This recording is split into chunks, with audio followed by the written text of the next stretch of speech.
So when Legacy kicked off, I heard the announcement of Iguanus, and I immediately thought that it was going to be a version of the Beast Wars Iguanus. Imagine my shock and surprise when it turned out to be this guy, the G1 Pretender Iguanus.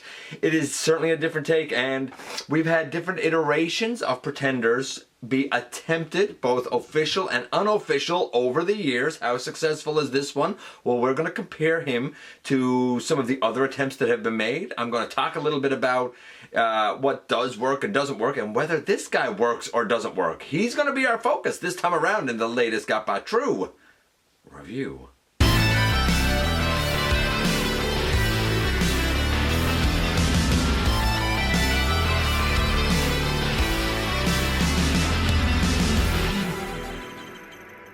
Hey all, welcome back to the channel. I'm your host, your most humble of hosts, Dennis Moulton, aka GotBot. As always, man, please like, comment, share, of course subscribe while you're at it, my baby. And hit that notification bell, please. It helps me out a ton. And I'll let you know when content of all sorts goes up here on the channel. Check out Machinery of Man, The Everything Factor, all the groups that I'm either a mod or an admin for, as well as all of my social media links, all of that in the description down below. Also in the description down below, and if you're in a position to help the channel to grow, you can use the donate link. You can check us out on Patreon. You can see what we have to offer to you through Spring, or of course you can hit the join button right here on YouTube and become a channel member. And this is the new Legacy Core Class Iguanus. Now I'm going to get this out of the way, a few caveats before we kind of jump into this guy. I'm going to get it out of the way right now. I'm not going to be able to show the full combined sword thing. I'm not getting the hot rod. I already have it from Kingdom, and I only got it to go with my Star Convoy. That's the only reason I got it, because otherwise I don't see the point in that size class for that character. Not that it's bad or anything. You can always go back and check that review out and see what I thought about it there. But the Kingdom one is, or the Legacy one is the exact same as the Kingdom one. I'm not going to be able to make the sword thing because I have less than zero interest in getting Skywarp. I didn't get Starscream. I don't want Skywarp, especially since he doesn't have his null rays. He comes with a tuning fork. I don't care about the sword thing that they all combine to make. It's just, it doesn't speak to me. If it speaks to you, cool, and you want all three of them for that, cool. Or if you like the Seekers, cool. Like, I'm not against it. It's just for me and my collection, it doesn't make sense. And to be fair, before there was ever core class, like we go way back to like Universe, early generations, you know, like Classics Universe, that's what I was thinking of. We go back to Classics Universe, like a lot of classic characters, Jazz, Brawn, whoever, came out as these very small diminutive ones, including a Starscream that I did have, as a matter of fact.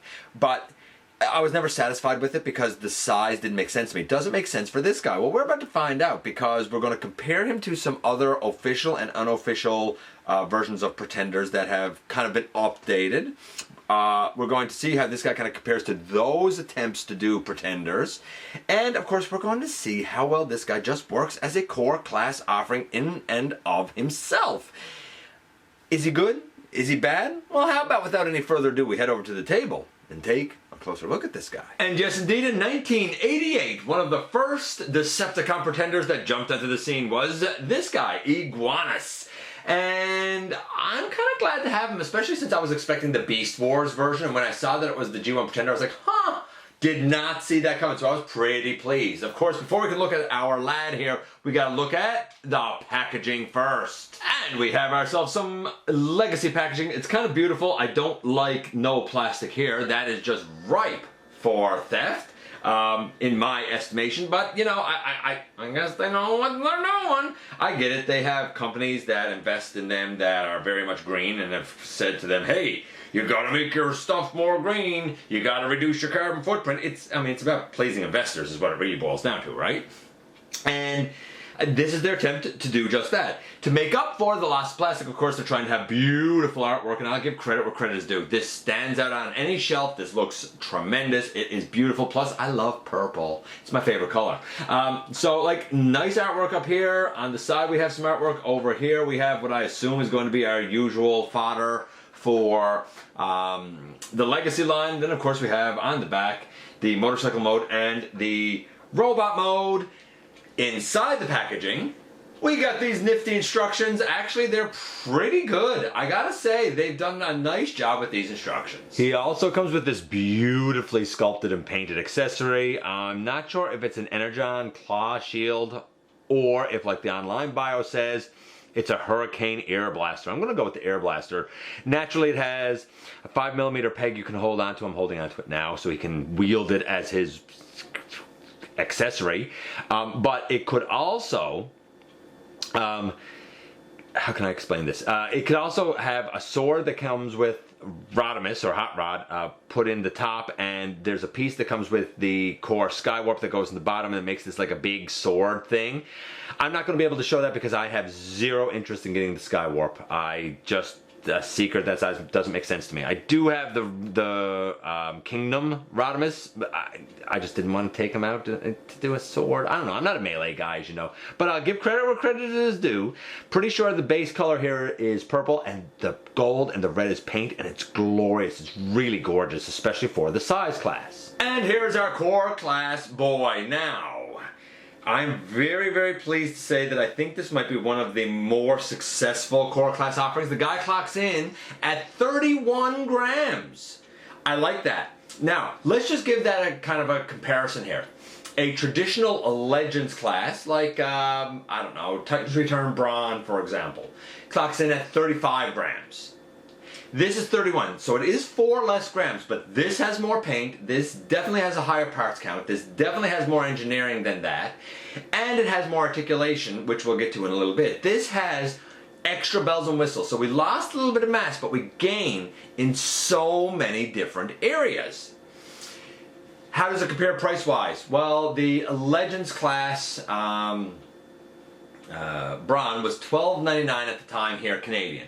This guy, I believe, is $16.99 Canadian, if I'm not mistaken. So it's a few dollars more, but it's something where I can look at it and say, I see the extra bells and whistles. And we'll talk about that, like I said, as we go through. Big shout out to Maximal10 for hooking me up with this guy. Really, really appreciate it. In terms of coloration, let's start there to give our scores for the guy. Well, you know, I gotta say, he shouldn't have the tires behind his shoulders, but that's an acceptable, I guess, alteration, considering he has an alt mode this time. His shoulders should be black, just like his forearms are black. His head being the purple color it is, the rest of the purple on his arms, that makes sense. The red and gold on his torso makes sense. Even the grayish color on his belt makes sense. The purpley legs, the gold kneecaps, the purple feet, all of that is accurate. Even on the back, on the back, we have his tail as he should have, but the tail on the Pretender shell was more of like that gray color than it is the purple color. So that's a little, you know, I mean, it's a thing, right? You know, it's a thing. It's pretty darn close though, man. I gotta say, there's a lot here. I'm gonna have to give it a solid 9.5 for the look of the Pretender shell. If we're talking about the inner robot, that was like kind of a purple and magenta color, like, no, it doesn't look like the inner robot. Fun fact, this guy, with moving a couple of parts, can actually fit inside his G1 shell from 1988, which is kind of a neat nod, because a lot of people have complained and said, yeah, the robot looks like the shell, and he turns into the inner robot's alt mode, but maybe they should have made this guy look like the inner robot and make the shell. And I get it, but this isn't the first time that we've had Pretenders get updated forms that kind of use this. We'll talk about that in just a few minutes. So really strong start with 9.5. What about the articulation? By the way, you'll notice the 5mm peg I was holding on to is still there. The 3mm, I want to say 3mm peg, is what pegs into his hand. The 5mm, if you don't want it in his hand, can peg in over here on, I don't know what we call this, the windshield of the bike, I guess, I suppose. Let's talk about the articulation. Now remember, I'm comparing this to a traditional Legends because that's what makes sense here. What does this guy have? Well, he has a head that can go left and right. It wiggles up and down, but that's about it. A lot of Legends had heads that can move, but not all of them. So that is, I'm not going to say extra articulation, but it is a little bell and whistle. Out to the side makes sense. Forward makes sense. We get an elbow to 90 degrees. We get a bicep swivel, technically because of the elbow being on a ball joint. Nothing at the wrist. The movement of the arms, standard fare for any Legends class, I would suggest to you. Then we get a waist. Some Legends had it, certainly not all. far cry from all of them having it actually. Kick forward, able to kick back. We have we can't really call it, again, it's a ball joint, so I can't call it a thigh swivel per se, but a knee swivel, above the knee swivel. We have 90 degrees at the knee, and for the ankle we have a ball joint, so we have an ankle tilt in, ankle tilt down, ankle tilt up. So in terms of the articulation, the guy has ankle tilt, the guy has a waist, the guy has everything else that you would really want a Legends to have. I feel like that this is what we would traditionally call like an upper end Legend. Like we say, oh, this is a particularly well done Legend. And it has happened. We've had ones in the past that are particularly well done. We've certainly had waist in the past. Not often have we gotten ankle tilt. So that's nice to see, and it does help this guy be solid. In terms of articulation, I can do pretty much everything I want with him. Even the kibble on his back over his shoulders really doesn't get in the way. I'm going to say 9.5 again. So far the guy's doing great and looks great. I'm going to take this off and I'll lay it aside. Now, I mentioned how we've tried pretenders before to varying degrees, and I said I was going to address it. So before I do the transformation, right now remember the guy in my estimation is getting a 9.5. It's fun. He's a fun little guy to fiddle with. But here he is next to some official and unofficial updated versions of pretenders, because I do want to address it before we kind of do the final leg of this. And here we have, yes indeed, a bunch of updates. Some official, some third party.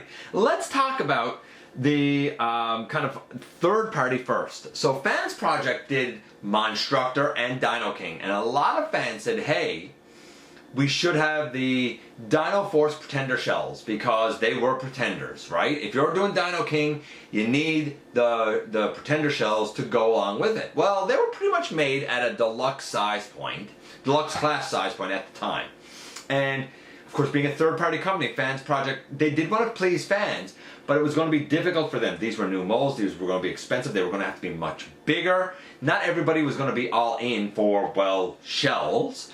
Some will, some won't. So they went ahead and they did it. Now, reports that I've always read have been iffy, sketchy. Some reports say that doing the Pretender shells broke Fans Project and really kind of put them out of business. Others say it didn't really break them, but it put on a huge strain on the company and it caused them to kind of reorganize and restart fresh. I don't know which is true. I don't know if either is true, and I didn't really go researching to find out because I don't care that much. However, it does prove a point and show that if you wanted to do actual updated Pretender shells that could fit, say, deluxe class mainline offerings, they're going to be rather large. I mean, you can see Bludgeon here, who's a Voyager, next to these Pretender shells. They're big, and these fit up deluxes that are very compacted and boxed up in very small forms to go in there. A Pretender shell would have to be robust. These ones are kind of made out of like that rubbery plastic.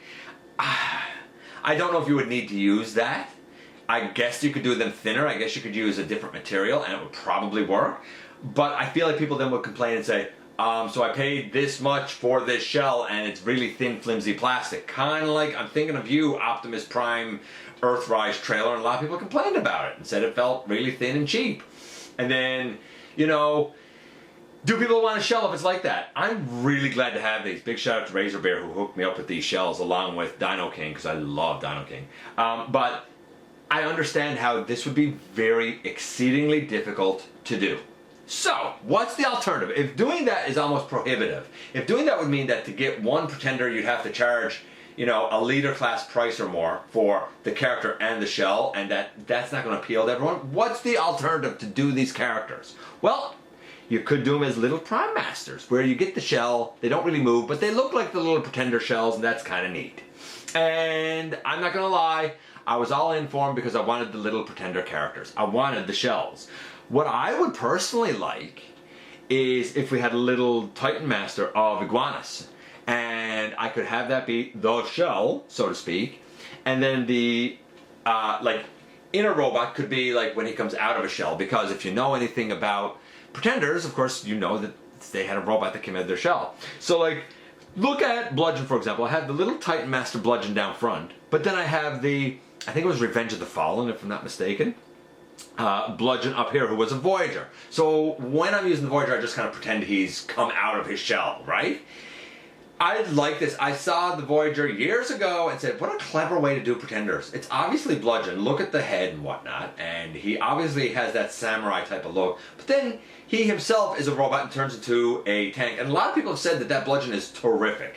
Then we saw it again in the Generations line with Skullgrin. Again, we have a little Titan Master Skullgrin. We've seen now a deluxe Skullgrin, the same mold used for Straxus, or Darkmount, if you will.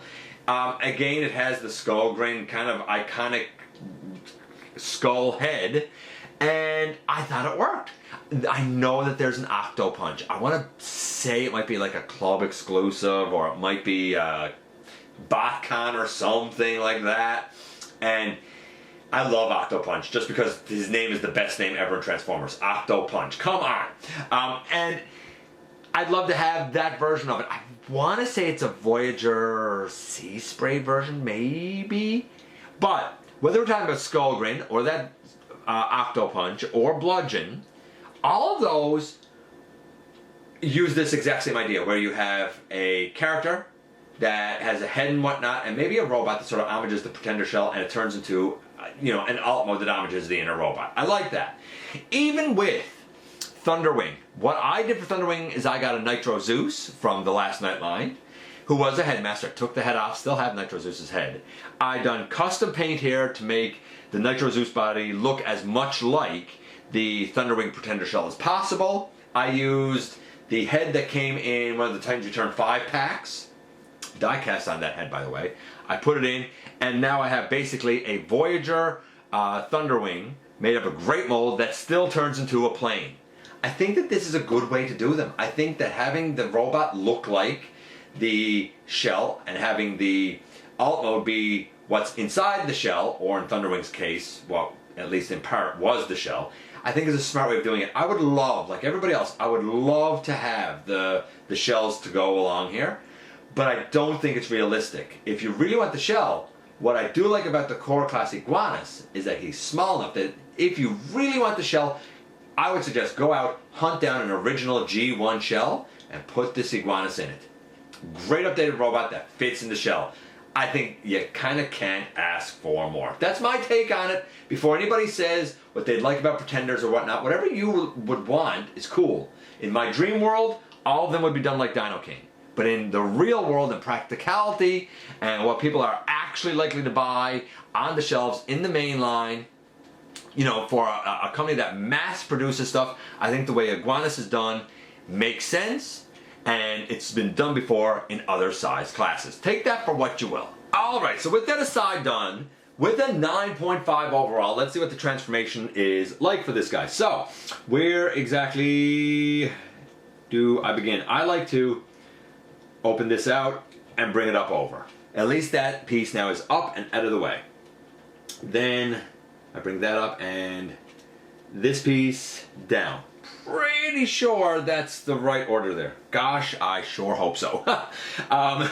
Then we take the arms and they're going to end up like pegging in. So we take them and turn them and take this and turn it. Get this piece all the way up over the fin of the head. It does snap in. It feels like it might break, but it does snap in. We bring this down. There's two little indents on the chest that these two little pegs here peg into. And then we can bring these arms in. They'll kind of push in at the elbow a little bit, and they solidify on over the tire. That side did. What about what's going on with this side over here? Why are you now? There you go. There. So I got both of that done. Then we can rotate the waist around, and the tail kind of becomes like the seat of the motorcycle. And we rotate the leg around, and we rotate the leg around. And we bend, and we fold up the foot, and then rotate the foot around. So we take the knee, we bend it down, we rotate up the foot, and we turn it around. What's going to happen now is the feet have holes on the bottom of them that'll go over these pieces here on the back tire. And there's also a little hole here on the tail, or the seat if you will, and there's a little tab on the side of the leg that will go in there. They're the one thing that's a bit of a nuisance to line up. I gotta say, I'm not a fan of trying to line those up usually. Get that up, get that up. Slide that one in, slide that one in.